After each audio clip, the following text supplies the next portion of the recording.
This evening, first, a long-awaited murder trial moves one step closer as Shaquawn Alleyne, also known as ISWE, is ordered to stand trial for the shocking killing of his fiancée, Shonette Dover. Plus, controversy brews over Guyana's new 10-year passport. Attorney General Anil Nandlall defends the One Guyana slogan amid fierce opposition from the APNU+AFC, while a photographer claims her work was used without permission. In health news, could artificial intelligence be the key to ending malaria? We'll tell you about Guyana's groundbreaking new app developed with Harvard University. Also ahead, more flights, more growth. JetBlue extends service at CJIA, boosting Ghana's international travel options. And deadly ethnic violence escalates in India's Manipur state, displacing tens of thousands and leaving hundreds dead. Stay tuned, these stories and more tonight on Headline News Update.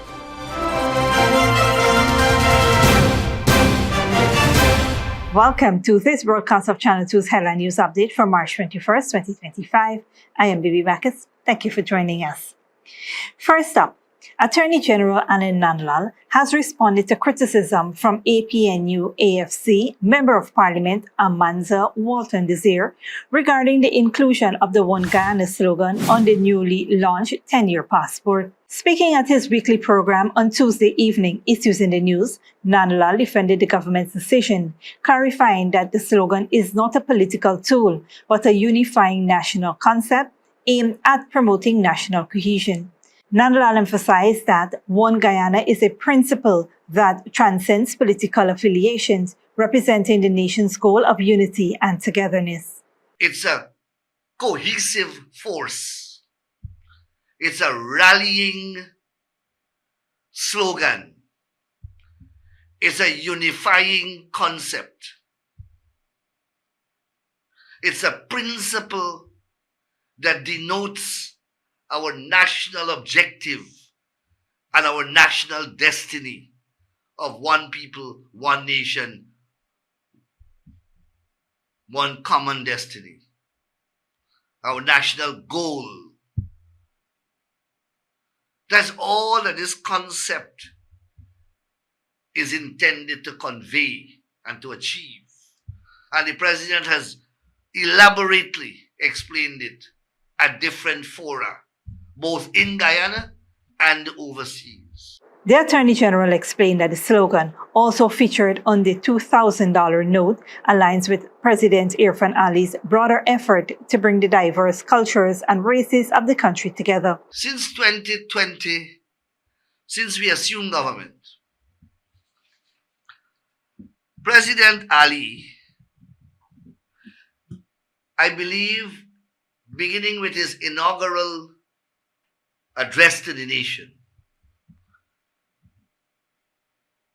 made reference to a One Guyana concept. A One Guyana concept.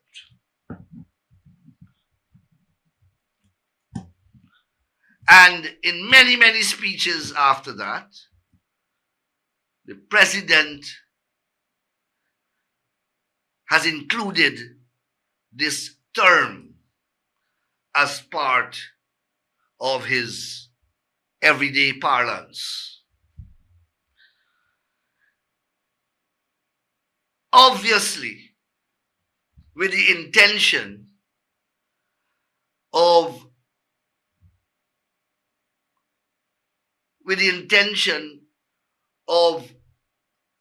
fashioning a policy that would bring the various races and cultures and peoples of our country together.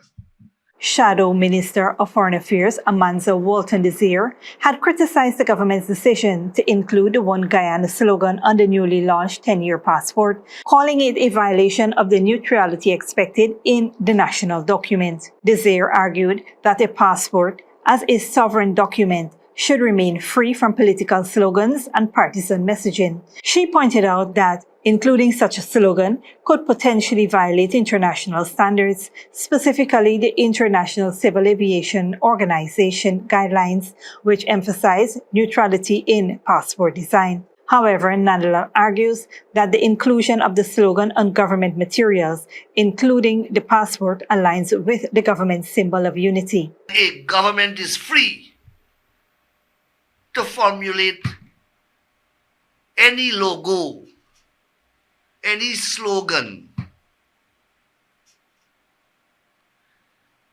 intended to capture its ethos. And this government's ethos is national unity. We want to project that in every one of our policies and in every one of our programs. And for that, we have no apology. The Attorney General says the One Guyana logo is state branding, not political. Desir believes that it is political and contends the use of state resources for political branding is a classic sign of democratic backslide and authoritarianism and blurs the line of distinction between party and state. She argues that national identity is being replaced with party allegiance. Therefore, Desir has called on the international community to take note. To further complicate the issue, concerns have been raised about an image used in the new passport, with a photographer claiming that her copyright photograph was used without accreditation. Despite multiple attempts to contact the Ministry of Home Affairs, she has yet to receive a response. The ministry has acknowledged a miscommunication and is working to address the issue. In other news, Shaquawn Alleyne, accused of murdering his fiancée Shonette Dover, has been committed to stand trial. Dale Jarvis has the latest on this high-profile case out of Linden.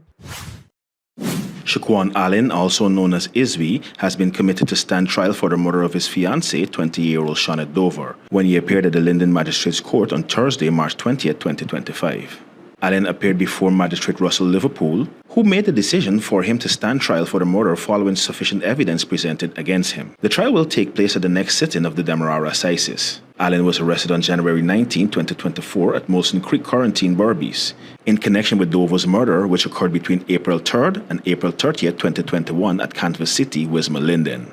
Investigations revealed that Dover was fatally shot and buried in a shallow grave in Alleyne's backyard. He fled the scene and was on the run in Suriname until his capture almost 3 years later at the Guyana border. In a confession following his arrest, Alleyne claimed the shooting was accidental, stating that he was cleaning a gun when it discharged and struck Dover in the forehead. He also alleged that Dover's teenage sister, who has since been charged as an accessory, suggested the plan to conceal the body. Police investigations led to the arrest of 2 other men from Linden. One man reportedly purchased a firearm from Alleyne before he fled to Suriname, later selling it after learning it could be linked to a murder. Both men remain in custody as the search for the murder weapon, a .38 pistol, continues. Shonette Dover's body was discovered on April 30, 2021 in a shallow grave in a sitting position in Alleyne's backyard. A post-mortem examination confirmed she died from a single gunshot wound to the head. Reporting for Headline News Update, Dale Jarvis. Thanks, Dale. JetBlue Airlines is set to launch its second daily flight between Georgetown and New York starting June 12, 2025, offering passengers more travel flexibility and marking a significant step in the continued expansion of the JetBlue International Airport. This move comes as part of CJIA's broader growth, with the airport seeing a surge in international carriers since 2020, including airlines such as Liat 2020, Dominica, British Airways, and United Airlines. The airport had reported a significant passenger growth, with a 17% increase in 2024 and a 20% increase so far in 2025.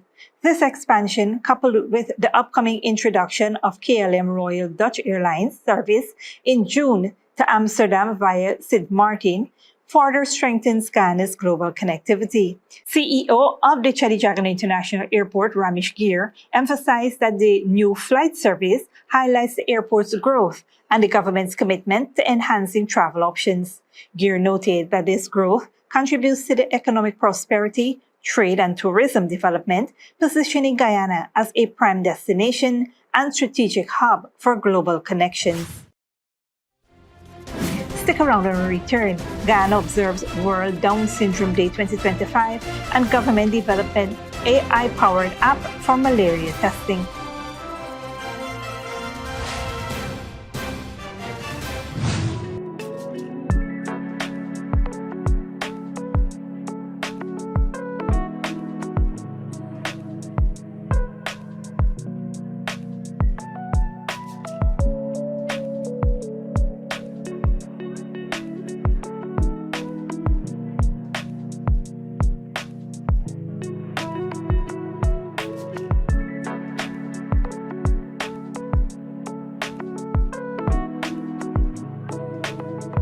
sneakily with a gift of sight from Modern Optical Services. Let our professional team examine and prescribe what's best for your eyes. Common smiles make fashionable faces. See us for a full line of optical services, including brand name and prescription eyewear.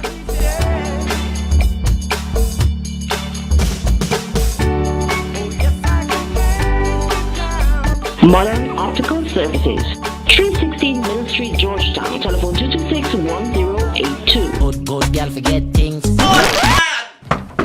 What's the problem, Granny? I want money for borrow for those surgery. I was dancing and I fall and fractured my hip. If you need some quick money, you should check Lender's Jewelry and Pawn Shop. Lender's Jewelry and Pawn Shop, lot 238 South Road, Border, Georgetown. Get jewelry made to order in just 72 hours. We also accept vehicles. Lender's, best rates, longest payback period. Boys, I get through. Plus, I could dance again. Lender's Jewelry and Pawn Shop. Furnishing your home or office has never been easier. Here at Kissoon's, our inventory of locally made and imported furniture, offered at amazing prices, will leave you wanting more. From vinyl, floor rugs and carpets, bedroom, dining and living room sets, mattresses, pillows, office desk, chairs and filing cabinets, outdoor benches and tables. We have a piece of furniture for every room imaginable in your home or office. Check out our flagship store at Industrial Site Rijnveld or one of our branches in New Amsterdam, Port Morant, Riverton and Camp Street. Kissoon's Furniture, furnishing homes for over 50 years.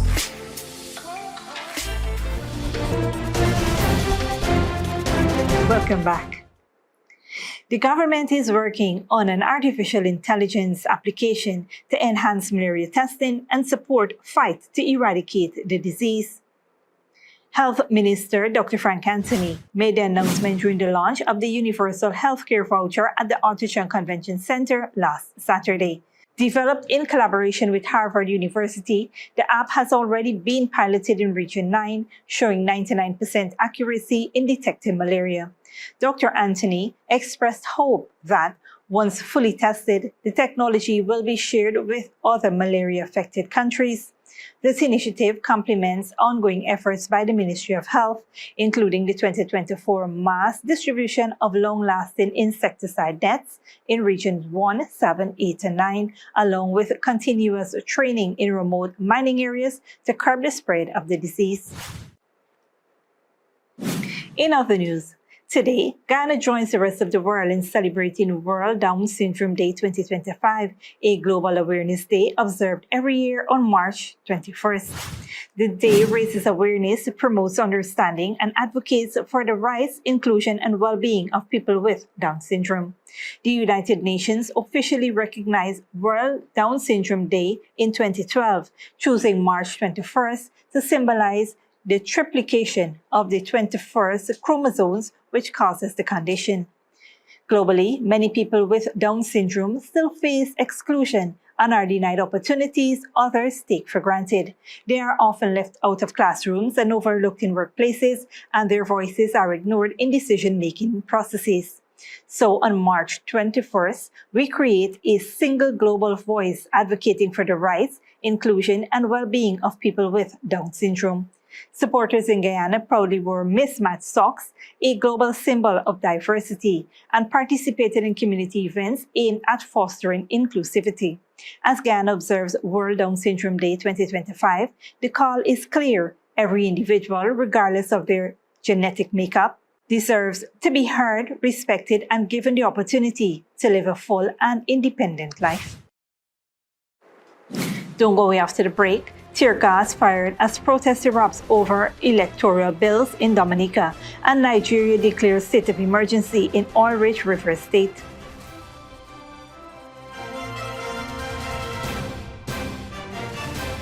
Furnishing your home or office has never been easier. Here at Kissoon's, our inventory of locally made and imported furniture, offered at amazing prices, will leave you wanting more. From vinyl, floor rugs and carpets, bedroom, dining and living room sets, mattresses, pillows, office desk, chairs and filing cabinets, outdoor benches and tables. We have a piece of furniture for every room imaginable in your home or office. Check out our flagship store at Industrial Site Rijnveld or one of our branches in New Amsterdam, Port Morant, Riverton and Camp Street. Kissoon's Furniture, furnishing homes for over 50 years.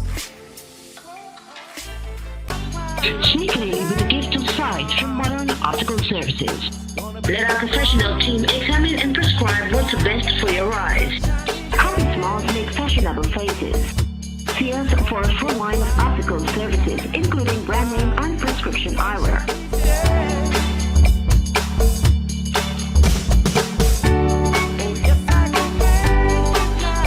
Modern Optical Services, 316 Mill Street, Georgetown. Telephone 226-1082. Good girl forget things. What's the problem, Granny? I want money for borrow for those surgery. I was dancing and I fall and fracture my hip. If you need some quick money, you should check Lender's Jewelry and Pawn Shop. Lender's Jewelry and Pawn Shop, lot 238 South Road Border, Georgetown. Get jewelry made to order in just 72 hours. We also accept vehicles. Lender's, best rates, longest payback period. Boys, I get through. Plus, I could dance again. Lender's Jewelry and Pawn Shop.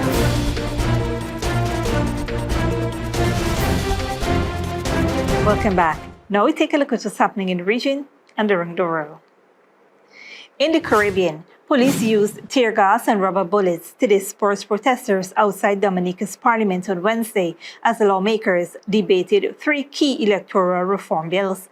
Despite police warnings about the protest's illegality under the Public Order Act, demonstrators demanded voters' ID cards and campaign finance reforms. Opposition leader Dr. Thompson Fontaine criticized the bill, while Prime Minister Roosevelt Skerritt labeled the protest as political mischief. Authorities warn organizers of potential criminal liability.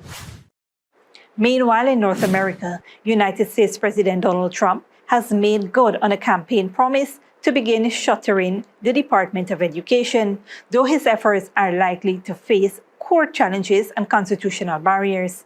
Al Jazeera's Shahib Ratansi reports. There was more pomp for the signing of this executive order than usual, reflecting how important a goal it's been for U.S. conservatives to close the Department of Education, going back to Ronald Reagan. No president ever got around to doing it, but I'm getting around to doing it. But in fact, the president does not have the authority to close down this or any other cabinet-level department. Only an act of Congress can, and the Republicans don't have the votes to do so, something Trump even alluded to as he signed his order. Everybody knows it's right, and the Democrats know it's right, and I hope they're going to be voting for it because ultimately it may come before them. Trump presented his actions as an attempt to raise standards. After 45 years, the United States spends more money on education by far than any other country, and spends likewise by far more money per pupil than any country, and it's not even close, but yet we rank near the bottom of the list in terms of success. But the Department of Education doesn't set school curricula, nor is it the main source of funding for schools. Those are mainly issues for individual cities and states. What do you think letter is that for letter? W. Founded in 1979, the department's main functions are to act as an oversight body for schools around the country, supplying grants to ensure students have equal access to education, focusing particularly on disabled students, minorities and the poor. Observers say the executive order isn't really about educational standards. This is an assault on our kids' futures, and it's playing chicken with a constitutional crisis and frankly using kids as props in this moment to make a political spectacle is unacceptable for American families. It's just basically making sure that millions of kids across the United States do not get a fair shot. What the Trump administration has already done is begin the process of firing almost half of the department's workforce. The order will be challenged in court, as so many of Donald Trump's executive orders are, and that is the goal, ultimately to get the conservative-leaning Supreme Court to rule on Donald Trump's theory that the president has enormous executive authority to shrink the federal government. Shia Bratansi, Al Jazeera, the White House. Violence in India's northeastern Manipur state has escalated, with fighting between 2 ethnic groups once again crippling daily life. The conflict has displaced more than 60,000 people and killed more than 260. Al Jazeera's Fitan Monaghan reports.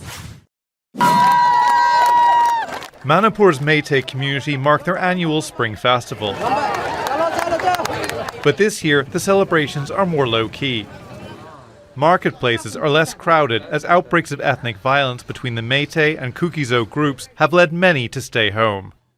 Almost 80% people are not coming into the market. Due to this fear that means since there is a conflict and due to this highway problem as well as the road blockade everywhere, this is the main causes only. The Métis control most of the valleys in the state, while the Kukizo are in the hills. They've both driven members of the other group from their territory. More than 60,000 people have been forced from their homes, and more than 260 killed. The majority Métis want priority access to land and government jobs, a move opposed by the Kukizo. For those displaced by the conflict, conditions in refugee camps are harsh. There are many problems. Privacy, lack of proper drinking water, and the health issues we face all the time. Since we sleep in big halls, if even one person gets sick, the infection spreads. Medical care has also been affected. Supplies have been disrupted, and hospitals are having difficulty recruiting staff. It's also become hard for patients to travel to get the care they need. I would safely say 70 to 80% have to stay back here because the road is not good. And we have helicopter services once or twice a week, but it is famous for being cancelled at the last minute all the time. So I have seen many patients die not being able to go out. India's central government says it's doing what it can to supply the area and keep national roads safe. Analysts say a coordinated push by central and local authorities could help settle the conflict. Peace is a long haul, but absence of violence or reduced violence where the government machinery starts functioning so that common people have their, children go to regular schools, then hospitals are open, then, markets, the goods, there's price rise and, illegal taxation on highways reduced. This much can be achieved. Outbreaks of violence have erupted in Manipur since 2023. And as the conflict drags on, communities are being increasingly divided. And people on both sides are suffering. Fintan Monaghan, Al Jazeera. Finally, Nigeria's parliament has approved a state of emergency in Rivers State, a major oil-producing region, following a series of explosions targeting key pipelines. The government has deployed thousands of security personnel to safeguard critical oil infrastructure amid rising militant activities. Al Jazeera's Ahmad Idris reports. 3 days after suspected attack on pipelines in Nigeria's Niger Delta, crude oil continued to spill as oil workers raced to limit the damage. It's all too familiar to the Ogoni people of the Niger Delta, who are suffering from half a century of oil pollution. This is coming now, and we are very afraid because the high prep is trying to clean up the place.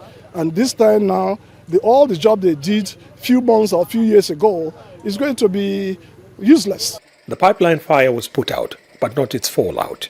Over there is one of the oil pipelines that was attacked. At least one more explosion was also recorded. These oil analysts say it could lead to a loss of up to 450,000 barrels of oil per day. The attacks come as Nigeria is looking to ramp up its oil production after years of theft and sabotage of its oil facilities. This family claim their entire cassava crop is destroyed. You will also see my fish pond that have been destroyed, my fish and everything have been destroyed. The attack comes as the political crisis in Nigeria's oil-rich river state came to a head. It's largely attributed to a power struggle between the state governor and his predecessor. Efforts to mediate the year-long dispute have failed, paralyzing government activities. And with threats from militants to blow up oil facilities, a state of emergency was imposed. The state's governor and parliament have been suspended and an administrator appointed by the president. Section 308 clearly spells out conditions or situations in which the president will come out and say, I am suspending the normal operation of things. In 2004 and 2006, former President Olusegun Obasanjo imposed the rule on Plateau and Ekiti states, leading to the removal of their governors. And in 2013, at the height of the Boko Haram crisis, former President Goodluck Jonathan declared a state of emergency in 3 states of the Northeast. But the governors got to keep their jobs. The latest move was criticized by members of the bar, activists and opposition politicians who call it unconstitutional. For now, though, Rivers State is calm after the declaration of the 6 months state of emergency. Ahmed Idris, Al Jazeera, Mogo, Nigeria. This brings us to the end of our regional and global news coverage. Up next is the 3-day weather forecast.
And that's FTV2 Headline News for this Friday evening. As we take our leave, we invite you to follow us on Facebook and YouTube. We will be off for the weekend, but you can tune in on Monday at 7 p.m. for more news. Until then, please take care of yourself and each other and do have a wonderful weekend.